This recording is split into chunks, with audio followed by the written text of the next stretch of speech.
U nastavku dnevnika o zdravoj organskoj hrani nikad se nije više govorilo i njena proizvodnja u svetu stalno raste, ali ne i u Srbiji. Od 2015. površine pod organskom poljoprivredom se smanjuju i to za oko 1000 hektara godišnje. Istraživali smo zbog čega i da li bi situaciju mogle da preokrenu subvencije koje će država davati od 3. maja. Organskom poljoprivredom bavi se više od 15 godina. Iako je hrana bez hemijskih sredstava i 3 puta skuplja od konvencionalne, Mija Radivojević kaže da je računica sve tanja. Cene se, za razliku od troškova, nisu menjale već 5 godina. Pa kada sam počinjao sertifikacija i pijačine i to sve iznosilo negde oko 1600-700 evra.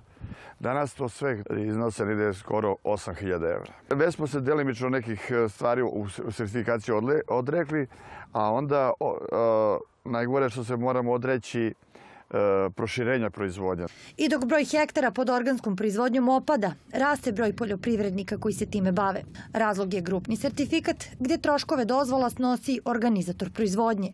Oni su vezani za njih, oni ih snabdevaju inputima, a preuzimaju svu robu koju oni proizvedu i znači to je jedan ugovoreni odnos koji je jako dobar za male proizvođače. Dobar jeste, ali ne i najbolji. Proizvođači imaju manji rizik, ali i manju zaradu, nego da sami prodaju svoju robu. Tada bi je bilo više i za domaće kupce. Organsko voće, svo koje se proizvede u Srbiji, se izvozi. To je nešto što nije dobro, ali to je posljedica te grupne sertifikacije, zato što organizator proizvodnje radi za izvoz. Iako raste izvoz, raste i uvoz organske hrane i to prerađene poput muslija i keksa. Organskim kao i konvencionalnim proizvođačima koji ulože u preradu, država vraća 50% uloženog. Drugu polovinu, ako nemaju sopstvena sredstva, moraju da obezbede preko banaka koje nemaju posebnu ponudu za organske proizvođače.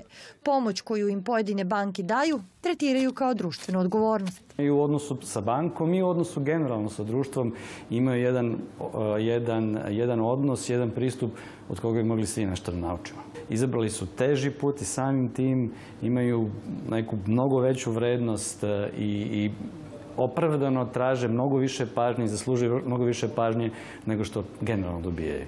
Zbog svega toga mnogo se očekuje od državnih subvencija za koje će proizvođači organske hrane moći da konkurišu od 3. maja. U Ministarstvu poljoprivrede kažu da su podsticaji za takvu biljnu proizvodnju 120% veći nego za konvencionalnu, a u stočarstvu 40%.